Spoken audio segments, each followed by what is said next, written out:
Teamworki is built to help companies solve pain points and empower teams. And on this episode of the Startups Roundtable, it was my pleasure to speak with Diego von Söhsten, who is a co-founder and CEO. At Teamworki, Diego is on a mission to help teams build alignment and psychological safety by leveraging their product-generated AI-based insights on team morale and potential blockers. Diego is in charge of product strategy and marketing demand gen, and we started with him introducing himself and telling us a little bit about what he's up to at Teamworki. Perfect. Thank you so much for having me. I've been over 10 years in the tech scene, and I'm originally from Brazil, living here in Canada for about 3 years.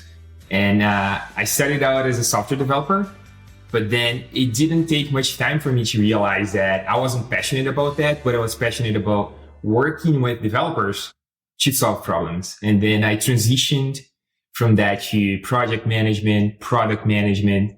I've been in the B2B space for a while in a large company here in Canada, in a large agile company too. And now I'm at Teamworki full-time and really committed. We are a team of 3, really committed at making the whole process for other teams, which includes development teams, better when it comes to building alignment internally and also making sure that they have psychological safety and they have a culture of feedback. I must say that when I was looking and trying to understand what it is that you're doing, the idea of team alignment was great, and the way that you're doing it is really smart. But the focus on well-being and having well-being at the center, that's important. But I can't imagine that anybody could ever live in a time where it's more important than now. Could you maybe talk a little bit to how that's maybe become more pronounced in your planning and in your strategy, even than when you just started? Right, 100%. So the project that we are involved with now is the project that I always wanted to develop. I just didn't know about it, but it was really the outcome of working with many different teams, most of those software development ones. And we were basically looking in retrospect about what traits the highest performing teams we have been part of had, and the ones that were in a more negative space, let's say, had in common as well. And then we started to research the market, talk to experts, and really see what people are saying about that. Google ran a massive research a few years ago where they're interviewing about 180 teams they had, trying to understand also that difference between high performance and low performance. And at least when it comes to development in the software space, it seemed to be about 2 things. The highest performing teams, they have alignment. They know the direction they're headed. They know the why. They know the problem they're trying to solve. And also, because I'm from Brazil, I had to talk about soccer. You don't put a goalkeeper as a striker. So people were in the places where they could be the best version of themselves, and they're adding something to their careers as well. So that's one thing. And the second thing was really about that Google also came to realize those teams, they care about each other. Really, it's a genuine feeling. They have a culture of feedback where people provide feedback very often. And it's not necessarily manager and employee. It's also peer to peer. So there's a lot of transparency about suggestions. And that's because people got to trust the process. They trust whoever they are surrounded by to solve those problems, to help them unblock any potential blockers. And they have visibility over that. So they built that trust. The whole idea of Teamworki was, can we develop something and equip team leads all around the world, primarily mid-market companies are feeling those growing pains, to build that alignment and also kind of establish that psychological safety? Psychological safety is something that I'd never read or heard that term before I found Teamworki. And when I thought about psychological safety and your experience and background with product marketing, demand generation, and strategy, is that a term that you're having to educate people around before they can truly understand what your mission is?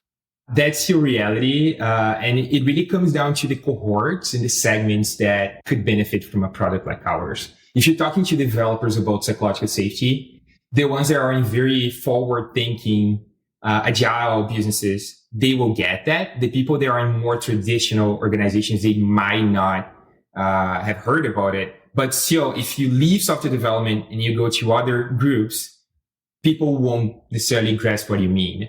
But if you use words like morale, employee engagement, people get that. So we are always back and forth in terms of positioning the words we want to use and how we want to tell that story, because many players in the SaaS space try to solve the problem around lack of psychological safety, lack of openness towards feedback. It's really about safety. If I don't feel safe at work, I won't feel excited about bringing something up, because I won't trust that will be tackled somehow, right? So we are still learning about how we should frame that, but we are definitely playing a role in educating people and kind of connecting the dots. So alignment leads to psychological safety, and psychological safety can also lead to alignment. You've put it in a way that makes a whole lot of sense to me. And as you then start to talk to organizations and to start to bring them along, could you maybe speak to how you plan your growth and thinking about finding people who are interested in your story, but being able to get teams to engage so that the change is sustainable? Exactly. The place where we started and the initial problem that we were trying to solve was very similar, but using different words. It's always about how we frame it. So in the beginning, we are noticing a lack of agile practices in companies that were preaching that they were agile. So the whole concept about fake agile and delivery that takes a lot of time and lack of customer feedback and all of that. So we were basically building a toolkit where people could run retros and one-on-one meetings and create that culture in there. But then we realized that we were just scratching the surface of the main problem that we were trying to solve. The root issue was really the lack of alignment and the lack of those safe spaces at work, leading to low performance. So that's how we started. And the initial mission about agility resonated a lot with agile teams. But once we started to expand and talk about alignment and safe spaces, which are kind of similar spaces for you to be at, then we attracted people like HR or people ops or even upper management. Believe it or not, since we changed our positioning, we have been getting way more upper management, C-level professionals signing up and using a top to bottom approach in their organizations using a product like ours, which is something that just blew my mind. I always thought that the way we are going to help those organizations was bottoms up. So there is a team, they're having a great experience with it, and thinking about product-led growth, it would just become viral within the organization and outside. But the other way around is also happening, which is very interesting. That makes a lot of sense to me, actually. And as we live in this COVID world right now, people are trying, large organizations are trying to work out how to truly engage teams who have been working remotely for months now. And sadly, let's not say sadly, it's going to continue. There's no getting away from that. As you're a product and a growth guy as well, you start to think about that Horizon 1, Horizon 2, Horizon 3 strategy. Could you take me a little bit over the horizon and share what some of the future trends are that you're trying to work out how Teamworki maps to and supports? As we started getting more feedback and more people in our ecosystem, we learned more about how we could help them solve that same problem. And we understood, thinking about acquisition and growth, we understand that there are power users and there are buyers.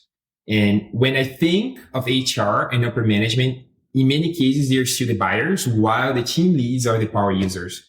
It's not a rule, as I was saying before, you're getting more people on the other space also becoming those power users, especially in smaller organizations. So what we are trying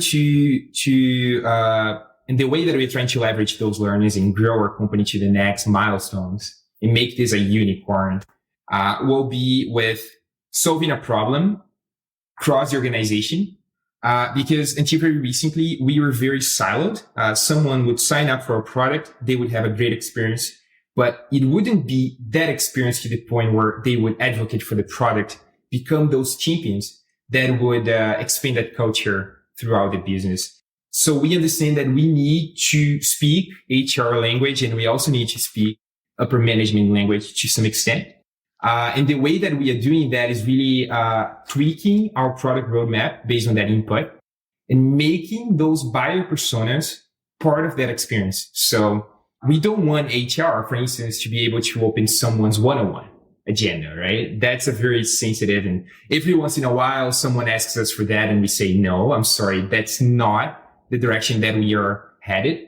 However, we can equip HR with non-sensitive information around the positive and the negative sentences and keywords that are being brought up across the board. If everybody's talking about delays in a retrospective, in a one-on-one, in a Slack survey or Microsoft Teams survey, we believe there's something in there that could be uncovered.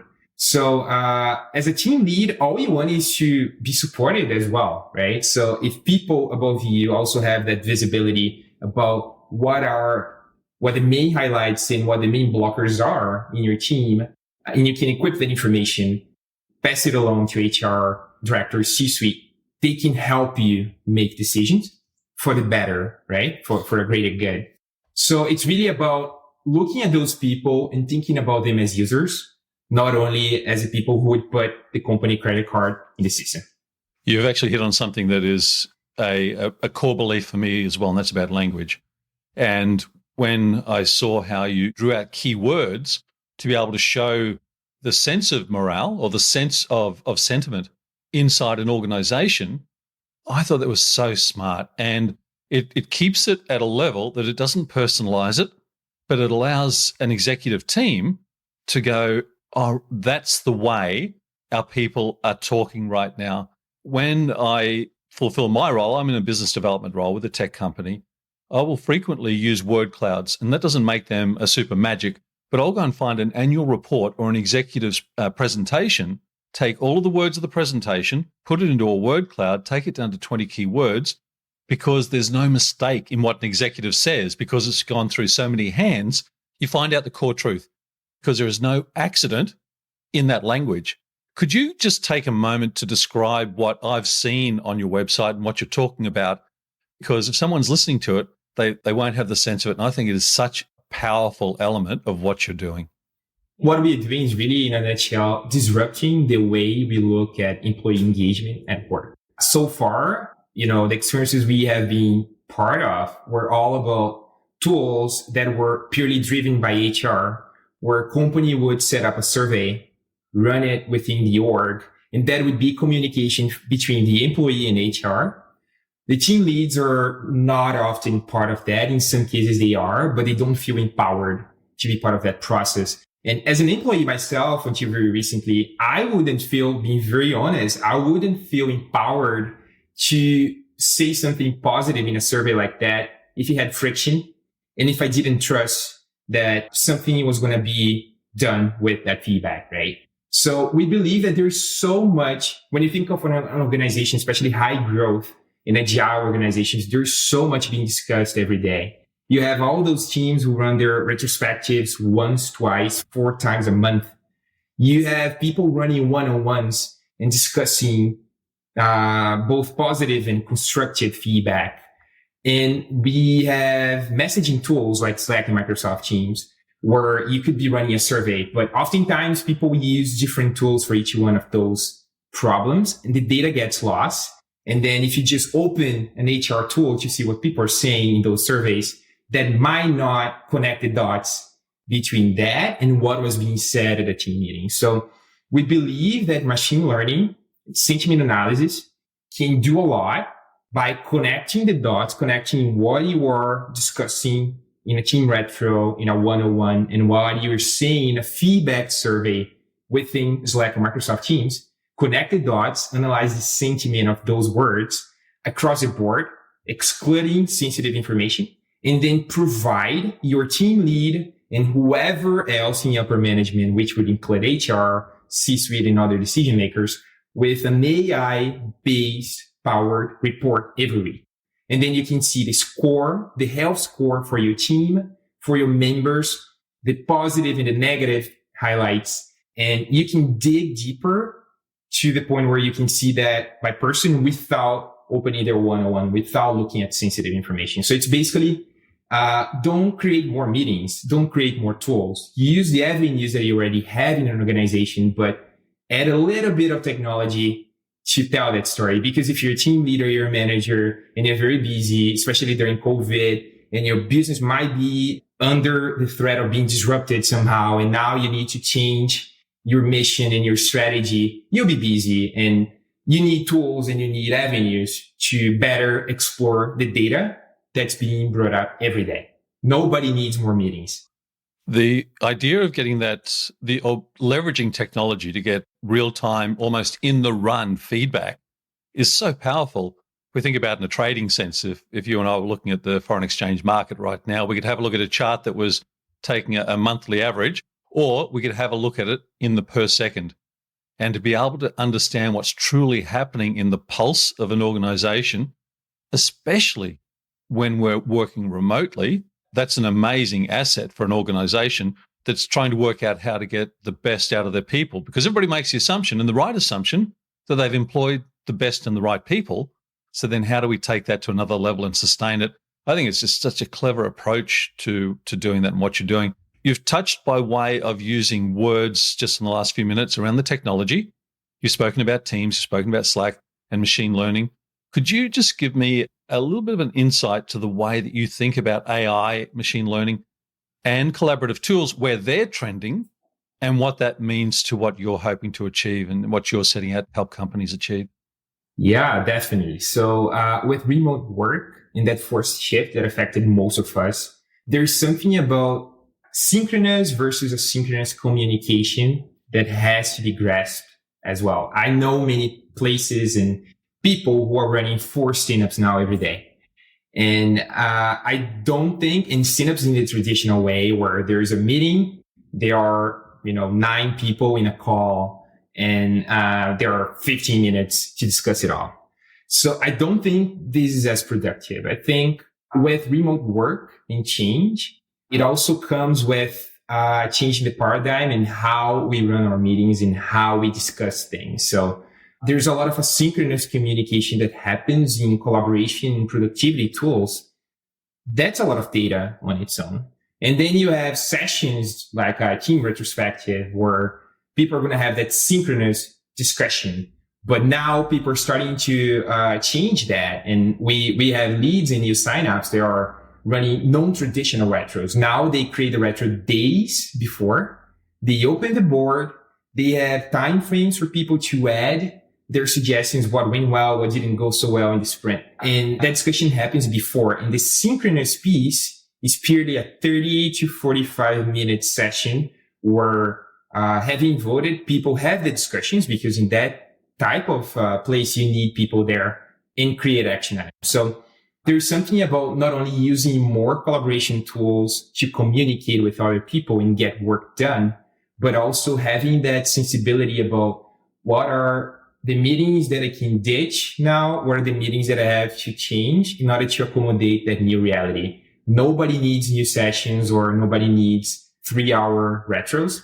People just need avenues to have those conversations. Given the power of what you can achieve or help organizations achieve, there would be a myriad of options for you to actually grasp onto right now. How do you and your team go through making those decisions about what to target and focus on on the roadmap and the product strategy? And also, how do you work out today what to let go by? Being a product manager myself and loving that field is definitely, if I were to choose a profession and not being able to use founder, I would put product manager under my name because I just love it. I think there's something about understanding what the problem that you're trying to solve is and who you're solving it for. Because we are in that gray area between productivity and HR to a point where if we go full productivity, we won't solve the problem we want to solve involving the people management side of things. If we go HR, then we are under the possibility of building something that speaks HR and doesn't get people compelled to bring that data that we need to tell that story. So I feel like having those personas very clearly defined, their expectations, their fears, how their routine is being disrupted or changed with the shift to remote work, and trying to understand in the mid-market segment that we are looking at, is that really a problem? And if it is, how does it diverge within the org? Then when you think about upper management, you might think of engineering managers leading teams of software developers, or you might think of a demand engine manager leading a team of, website SEO specialists. We are always refining that, but we are always looking at those personas, looking at the impact that we can bring when thinking about a feature, and also the time to market, and planning that out, really comparing those ideas and understanding what are the things that can move the needle, still trying to solve the main overarching problem that we are trying to solve. It's really difficult. There's something about saying no as well, right? Because as I was saying before, do I want to open one-on-one meetings and give visibility to the CEO about the agenda items? No, I don't want to do that. And the day we do that is the day when I move on to another business, because it doesn't match what we are trying to solve. Yeah, it makes a lot of sense. And also this ability then and you talk about the market actually that you're focusing on, the small to medium business market, that mid-market, where there would be a wide range, a wide variety of skills and experiences. So you're enabling people to use data and tools, and maybe to grow their intuition and to grow their feel for the team and their feel for the business over time. I'm wondering if there's the reverse of it as well, where somebody might be running a team and they've got it all worked out. How do you break through, or do you choose not to break through? And that's an organization, or that's somebody that won't be a customer of yours. Yeah, that's a great question. We had potential customers that we talked to when we were operating only on a free model. We were on an open beta until very recently, when we finally opened the doors and started generating those dollars. So there was all that sensitivity about, is the person that I'm talking to being represented by the persona that I want to target? And it can be tricky to navigate those discussions, but we got to understand that there are enough differences between, managers in organizations to make them separate personas. The whole idea of building personas is you start with hunches, and you build those profiles of who those people are, what job title they have, what, people put names and hobbies. And I don't go that far, to be honest, but you start with a hunch, then you talk to dozens, hundreds of people. I think you tend to simplify. So, hey, I had 15 personas. It's actually 3 or 4.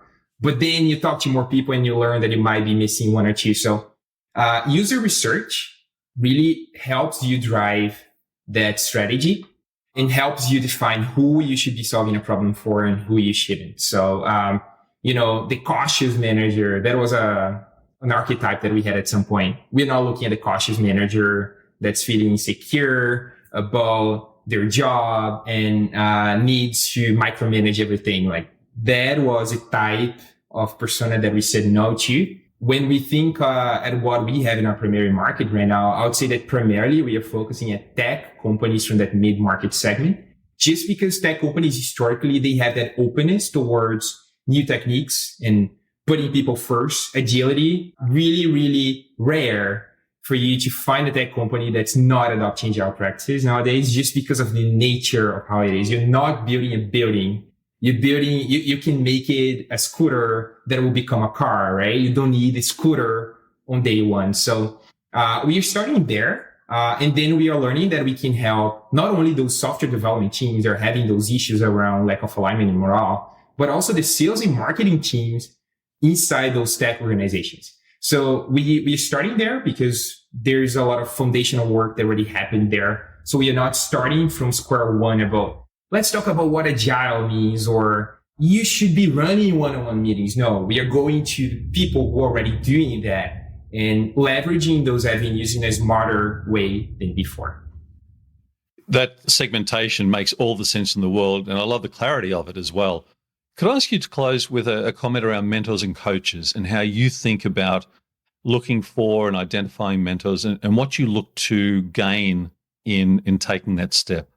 If one thing that I could say about that, I've been very lucky with the people that I had a chance to work with.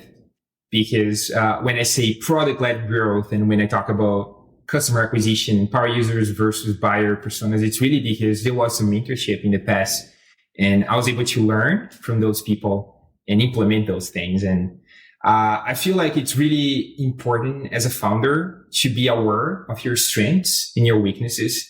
You know, some people don't come from tech and now they're developing products in the tech industry. And it's very different than many other industries, especially if you're doing SaaS. There's so much to be done. And it's really about assessing your skills, talking to people, understanding first the model that you're in, and being surrounded by people that are just smarter than you. I'd rather be in a room where I'm only there to listen and learn than the other way around. So, learning the trends, talking to people, depending on where you are, there are accelerators and incubators doing a fantastic job. And being surrounded by like-minded entrepreneurs, they're trying to achieve different problems, but that have that same go-getter mindset and the same ambition. So I think ambition is something good when it comes from a place where you want to solve a problem in a genuine way, in a way that you can impact thousands, hundreds of thousands of people all over the world, right? That sounds like a tremendous place for us to finish today. You've shared some great insights around how you essentially look at the world and bring it down to a point where you think you can bring value to you. You've given some great insights as to how you try to identify that problem worth solving as well and how you're building that out. The Teamworki story sounds like a tremendous story. I'd love to stay in touch. I really appreciate, Diego, that you'd take the time to join me today. So thank you. Thank you so much, Tony, and thanks for waking up so early, because Canada and Australia are not in the same time zone, I can tell you. It's been my pleasure. Thank you. I hope you enjoyed this conversation with Diego as much as I did. And equally, I hope you learned a little along the way, as I did. Feedback is always appreciated. Thanks for listening, and bye for now.